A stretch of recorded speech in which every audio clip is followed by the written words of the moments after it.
Hey, Ben Krause here. Just had a tech issue going on. I'm not sure exactly what the story was there, but the system stalled out on me. But anyway, here to touch base with you about a recent story that came out with respect to the Department of Veterans Affairs and IG. So apparently, a little bit of backstory, and I'll jump into what I wrote about today. And by the way, if anybody has any particular questions and wants to comment or whatever, feel free to comment, down wherever it is in Facebook. And I should see it and be able to pull it up if you have any questions. But so today we're going to be talking about the privacy rule breach that was just announced. Apparently, it was first noted back in 2016. And the agency just issued its report October. I want to say it was October, hang on a second, October 16th, although I may be incorrect, one of those dates. And the gist of it was that IG reported that VA, and particularly VA in Milwaukee, which is where they do a lot of kind of interesting investigations of veterans who are claimants of the VA and other things. So VA at Milwaukee had apparently put veterans access to veterans data, and they didn't disclose how many veterans were affected. Our protected personal identifiable information as well as protected health information on at least two shared servers that gave access not just to any VA employee who may have had access to Citrix, which is not legal, but also to VSOs and anyone else who has access to those servers nationwide. So all in, it was about 25,000 users, a little bit more probably, that could have had access to it. The report itself, and I'll get into that, doesn't disclose the number of veterans affected. And apparently the IG just takes VA's word for it that no data breach occurred. But as we know with the history of the VA, there's probably more to the story, and we only know a small portion of it. So anyway, we're going to touch base about this now. So jumping into what I wrote about last night here. So here we go. Okay. So this is the story. Massive violation of VA privacy rules affected undisclosed number of veterans. The reason this should matter to you, first of all, I have reason to believe it may have been access to all veterans' data on the shared drive, but I'm not sure because the report doesn't get into it. Curiously, they mentioned 25,000 users may have had access to the veterans' information, plural, but not necessarily telling us how many vets data was in there. I suspect it might have been everybody in VBMS, but just a hunch. You know how it is these days, those electronic records. And so why this matters and why it matters now is that the VA, as many of you know, want to opt in every single veteran automatically to its health information sharing scheme that will put all of our data into what are called health information exchanges, which is operated by a third party that is not a government entity. And a lot of veterans are concerned because, generally speaking, in the past, the information that we have requires consent to be disclosed. And probably the reason that that a lot of this has happened. Well, anyway, there's a lot of things going on behind the scenes. I suspect that some of you may not know that the Veteran Benefits Administration published a new Privacy Act rule on the 27th of September, which is a Friday, and this report just came out. My guess is that obviously the timing is not accidental, and the agency fast rolling its automatic data sharing propaganda to try to convince everyone that it's safe and that VA knows exactly what it's doing with your records at all times, that the information got out there because they pushed through the program in September knowing that IG was going to drop this report October, and the agency would have received a pretty great backlash probably publicly once this report came out. Now, some of you may be realizing that there are a lot of different Privacy Act violations going on at the agency, it seems like all the time. And yet on the other side of their mouth, they're trying to convince us that they can be trusted to be totally safe and secure with our information while they're sharing it with third parties. Well, I don't know. This is pretty ridiculous at this point. I mean, we all know that that's a complete lie.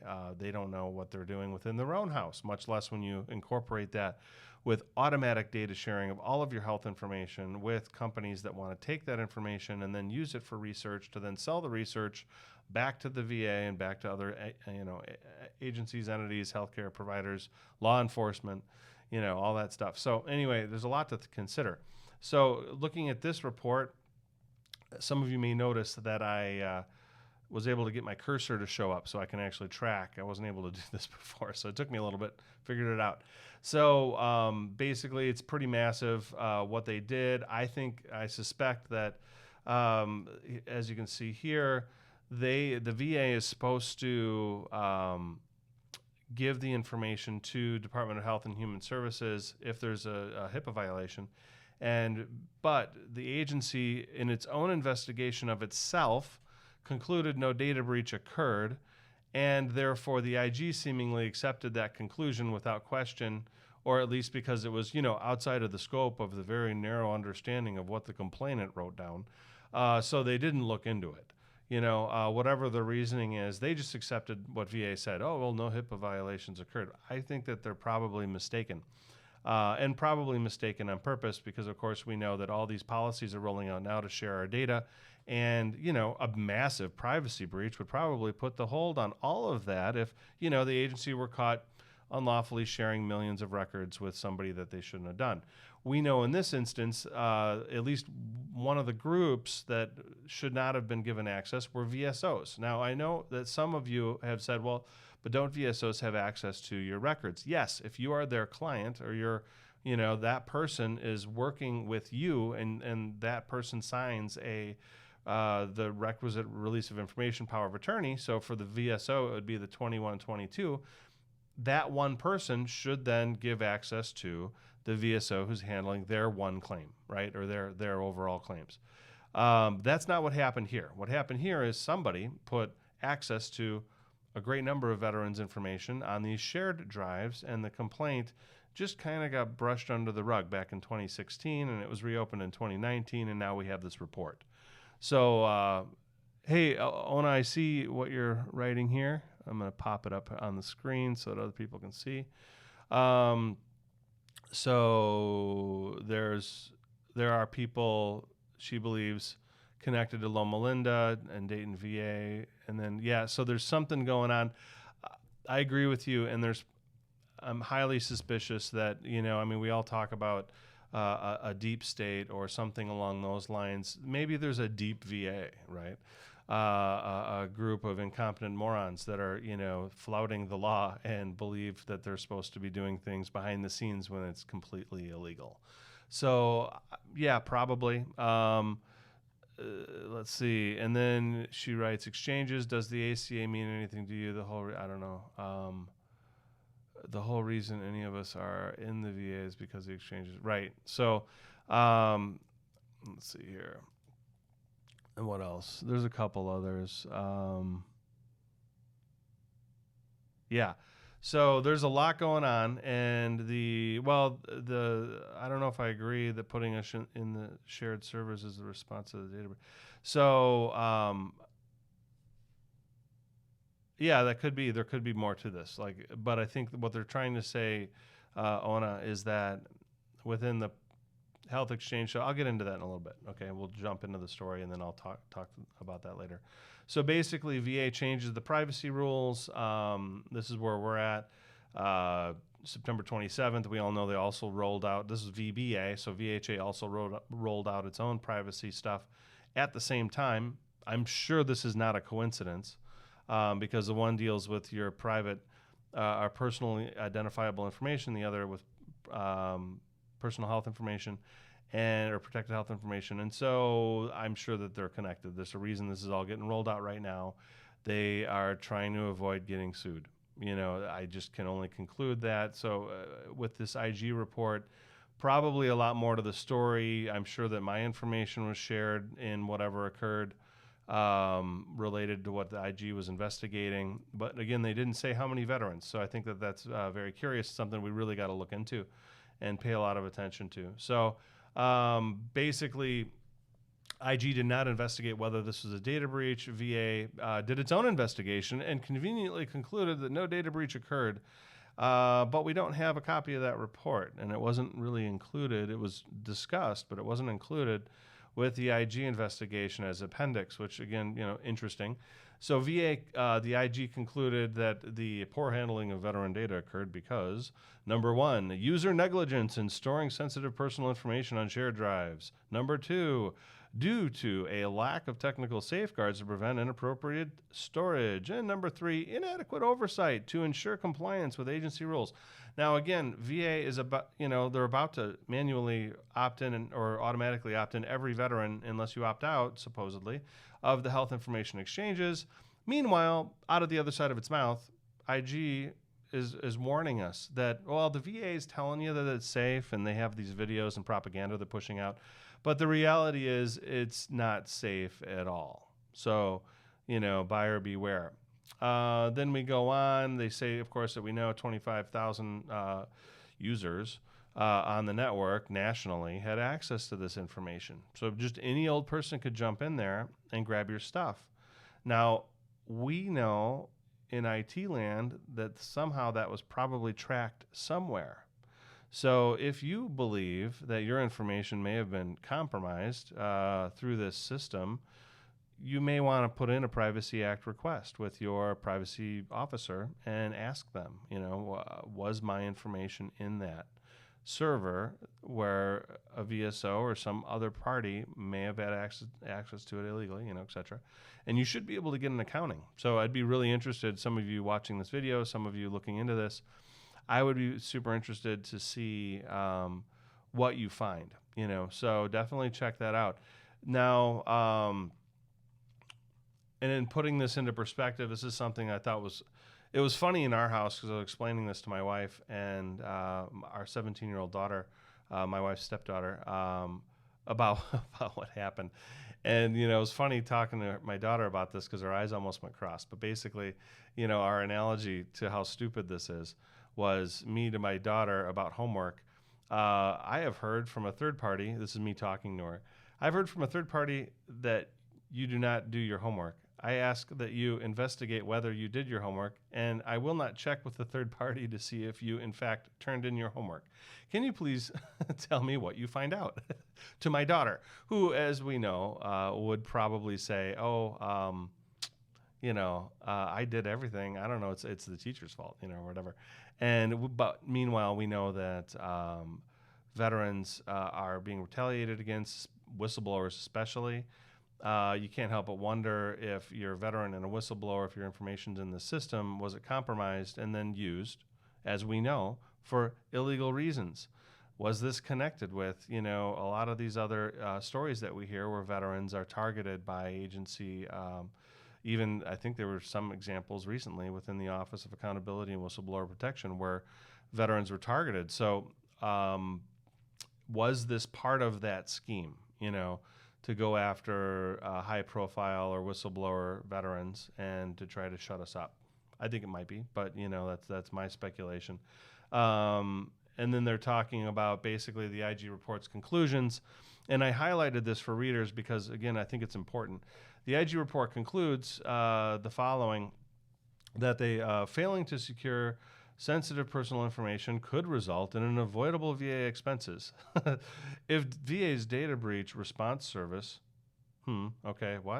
had determined that the unsecured data resulted in a reportable breach, VA would have been required to notify the subjects and offer them credit protection services. Whoop-dee-doo. Okay, that's the big penalty here. I think there should be more, but all right. Although VA's data breach response service determined that the event did not meet the criteria for data breach and therefore did not require notification, the data were put at unnecessary risk. The determination of the lack of specific breach notwithstanding, VBA and OIT, blah, blah, blah. Okay. And then data breach protocol. This is also in the report. Although VA's data breach response service determined that the storing of sensitive personal information on the shared network drive did not meet the criteria for a data breach and did not require notifications, meaning to us, we're not going to notify the veterans affected, it is important that VA improves its controls and oversight to mitigate future risk, which, again, suggests that they haven't done the improvements yet. Okay? This is in October. This is published in October after they wanted to opt all of our stuff in. Then they say the IG report highlights the following summary. The term, quote, breach means the potential acquisition, access, use, or disclosure of VA-sensitive personal information in a manner not permitted by law or VA policy which compromises the security or privacy of the individual. A breach excludes the unintentional acquisition, access, or use of sensitive personal information by a VA workforce member that does not result in the further use or disclosure in a manner not permitted by law, etc. Again, got to really look into this very, very closely because, there just appears to be some issues that, they're just more to the story, more to the story. So anyway, yeah, I think that, it's worth looking at for any of you that are my sleuths that really enjoy this type of stuff. At the bottom of the article, I asked you to look at applying the matrix 2, 5, and then 6, which is in the VA Handbook 6500.2. I'd really encourage you to take a look and just see, I'm really curious what any of you can find, just to give you an example of what I'm referring to. When you go to those pages, it explains what the data breach team supposedly looked at and what they're addressing. And so the few that I found that were maybe relevant, at least, were Matrix 2, and then I want to say the other one is Matrix 5, and then the other one is Matrix 6. So want you to, take a look and see what you think. Do you think that VA might have done this? What exactly do you think might be going on? And there's definitely more to the story as far as that goes. And so, having said that, that concludes what I wanted to talk to you about. Anybody, checking this out who wants to learn a little bit more about what I do, my name's Ben Krause. I am a veteran rights attorney and journalist. I do this for a living. So I represent veterans, at my law practice, which is a separate entity to what I'm doing here. But basically, what I'm doing in this video is talking about this more so from the perspective of me as the journalist. But it's important to note, I do practice law, and if you have questions about things of a legal nature, you can obviously reach out to me at that location. Also, if you want to see some of the materials that I've created in the past, educational in nature and helping veterans get the access to their records, access to benefits, etc., check that out, my.disabledveterans.org. Again, my.disabledveterans.org. That's where I put up information that helps veterans get access to the truth. Now, I wanted to, real quick before I jump off here, to address anything that I may not have really touched on here. So let's see. Yeah, so I see some of I appreciate these comments here from Ona and Rick and Don Elliott. Thank you so much for reaching out, Kim. I appreciate you guys watching this and get the word out. So share this video. Try to, get as much information out there as possible. Put in a request for your information because it seems highly likely to me that basically there's just more to this story. And if you put in a request for your information, I think that you should be able to just unearth a little, maybe more than you suspect might be behind the scenes on this. My hunch is that veterans I think a lot of us were affected. I think this is a massive data breach. The VA knew it was coming. And the report is very curious. It's curiously written, carefully written by the IG. So as you read through it, it's not apparent on the surface exactly the nature of what they're saying. So you have to really dig through it. And it seems real probable that the shared drive had all of our information on it for veterans in VBMS maybe, but we don't fully know. But it's definitely worth looking into. I'm going to look into it for myself, and I think everyone should dig and dig and dig. So take a look at those handbooks that are linked. Take a look at the matrix and see what you think. I'm curious to know. And also, if you're watching this and you work at the VA and you want to be a whistleblower about this or some other data sharing illegality, I really encourage you to reach out to appropriate law enforcement personnel. If you send me communication, we could chat, I'm sure. But otherwise, wish you all well and look forward to checking in next time. Have a great week.